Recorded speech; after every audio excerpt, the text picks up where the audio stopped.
सकाळी उठल्यानंतर काही जण म्हणतात की आपल्या तोंडात जी लाळ असते हम्म. ती पाण्यासोबत पोटात गेली पाहिजे, ती फार हेल्दी असते. हम्म. पण काही जण म्हणतात की चूळ भरून आपण ते बाहेर टाकून दिलं पाहिजे. यातलं योग्य काय?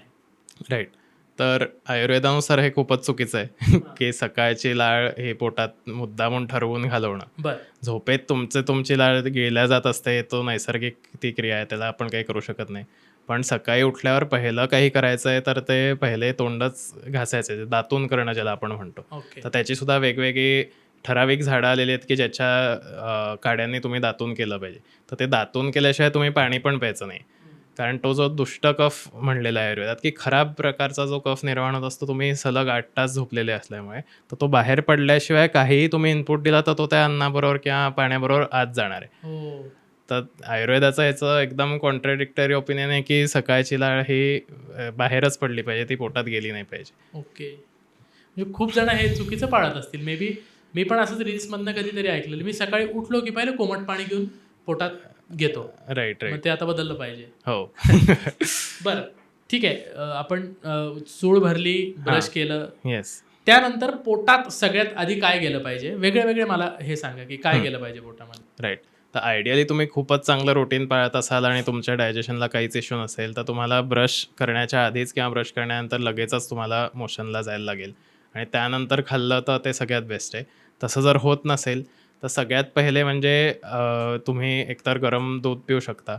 दूध पचण्याचा इश्यू असेल तर तुम्ही कढण ज्याला आपण म्हणतो मुगाचं म्हणा किंवा भाताची पेज, त्याच्यात बेसिक सुंठ आणि मिरपूड असं टाकून त्याचं पाणी पिऊ शकता. ह्याने काय होतं की हे सकाळी सकाळी एनर्जी आपल्याला देतं पण पचायला हलकं असतं आणि ॲट द सेम टाईम रात्रभरात साचलेला जो कफ आणि हे आहे ते क्लिअर करायला त्याने मदत होते आणि शिवाय पोट साफ झालं नसेल तर ते व्हायलाही मदत होते. अच्छा. सकाळी काही क्रिया ज्या काही जण करतात, माझे वडील वमन करतात किंवा काही जण म्हणतात की ऑइल पुलिंग हे जे आजकाल जास्त फेमस होत आहे, तर काय काय असतं ते प्रकार सकाळी आणि काय काय केलं पाहिजे? राईट. तर वमन सकाळी करणं असं कुठेच आयुर्वेदात सांगितलं नाही आहे. बरं. ज्यांना क्रॉनिक ॲसिडिटीचा त्रास असतो त्यांना ती लागलेली सवय असते की सकाळी एकदा उलटी काढली, ते पित्त आणि कफ बाहेर पडलं किंवा दिवसभरात आपल्याला ॲसिडिटीचा त्रास होत नाही, असं त्यांचं डोक्यात फिक्स झालेलं असल्यामुळे ते गोष्ट करतात, पण ती चुकीची आहे. त्याच्यासाठी व्यवस्थित ॲसिडिटीची ट्रीटमेंट घेऊनच ते बरं झालं पाहिजे. उरला प्रश्न ऑइल पुलिंग किंवा नस्य म्हणलात ना तुम्ही, तर नस्य किंवा ऑइल पुलिंग हे आयुर्वेदात मॉर्निंग रुटीनमध्ये सांगितलेलंच आहे. ब्रश झाल्यानंतर किंवा दातून झाल्यानंतर तुमचं एकतर प्रकृतीनुसार तुम्ही वेगवेगळी तेलं किंवा मग सगळ्यांना चालेल असं म्हणजे कोकोनट ऑइल किंवा सेसमी ऑइल ह्याचं नाकात 2-2 थेंब टाकणं आणि त्याचंच ऑइल पुलिंग करणं हे करायचंच असतं रेग्युलरली आणि ह्याचा सगळ्यांना फायदा होतो. त्याने दात एक तर सुदृढ होतात आणि तोंडातला अगेन जो दुष्ट कफ असतो तो बाहेर पडायला मदत होते. ओके. थोडंसं एलॅबोरेट करू आता आपण हे की वमन म्हणजे नक्की काय आणि ते कोणी केलं पाहिजे आणि कधी केलं पाहिजे? वमन म्हणजे उलटी. हां. अगदी साधं ट्रान्सलेशन त्याचं उलटी असं आहे. मग आता लोक पाणी पिऊन उलटी काढतात किंवा ज्यांना ॲसिडिटीचा त्रास होतो त्यांना सकाळी नुसतं अगदी थोडंसं बोटं घशात घालून उलटी काढायची वगैरे सवय असते. तर कुठल्याही प्रकारे उलटी केली की त्याला वमन म्हणायचं. तर हे काय रेग्युलर करण्याची गोष्टच नाही आहे, ते लोकांना लागलेली सवय आहे. बरं.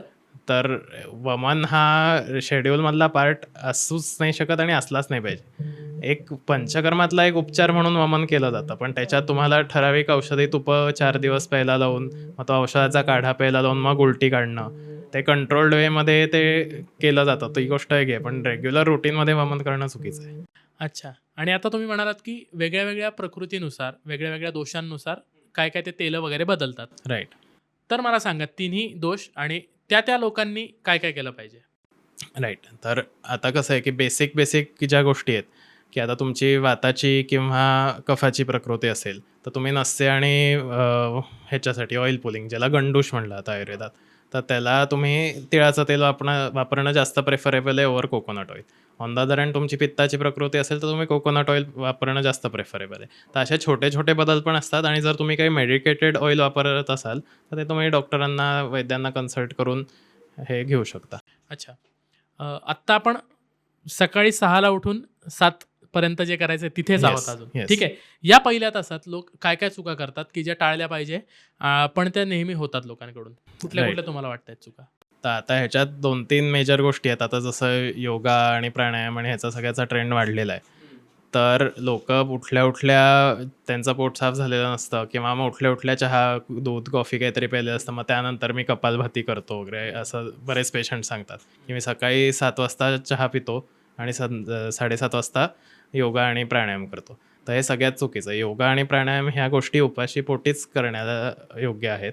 त्या जर तुम्ही भरलेल्या पोटी केल्या तर त्याचे तात्पुरते तुम्हाला चांगले रिझल्ट दिसले तरी ते सगळे अपक्व जे खाल्लेलं अन्न आहे तुम्ही त्याचे दोष तयार होऊन वेगवेगळ्या तुमच्या शरीराच्या अवयवांमध्ये जाऊन उद्याला व्याधीच निर्माण करणार आहेत. तर त्यामुळे प्राणायाम असू दे, योगा असू दे किंवा नॉर्मल तुमचा जो व्यायाम आहे, सूर्यनमस्कार असतील, ह्या सगळ्या गोष्टी सकाळी पोट साफ झाल्यानंतर पण काहीही खाण्याच्या आधी या काळातच केल्या गेल्या पाहिजेत. ओके. तेव्हा जमणार नसेल तर मग तुमचं शेड्यूल पूर्ण 12 तासांनी पुढे करायचं त्या गोष्टींचं आणि संध्याकाळी जेव्हा दुपारचं जेवण पचलेलं असतं पण भूकही लागलेली नसते पण रात्रीच्या जेवणाला वेळ असतो, अशा काळात ते केले गेले पाहिजेत. भरलेल्या पोटी या कुठल्याच गोष्टी करायच्या नसतात. अच्छा. ही एक सगळ्यात मेजर चूक लोक करतात. दुसरं जसं तुम्ही म्हणलं की ब्रश न करता पाणी पिणं किंवा ती लाळ गिळून टाकणं किंवा बऱ्याच लोकांना ती लाळ काढून डोळ्यात लावायलाही सांगितली जाते. बापरे. हो, की त्याने डोळ्याचं तेज वाढतं असं काहीतरी मध्ये ट्रेंड आला होता. हे मला पेशंटकडनंच कळलं. तर मी हे पहिल्यांदाच ऐकलं. हो, तर ते असे बापरे, बरेच हे- कुठून मला माहित नाही कारण असे कुठल्या पॅथीत सांगितलेलं नाही आहे, हे कुठून तरी व्हॉट्सॲप फॉरवर्ड्समधनं ट्रेंड येत असतात. तर अशा गोष्टी टाळायच्या आणि बेसिक ज्या आहेत त्या सगळ्या गोष्टी चालू ठेवायच्या. अच्छा,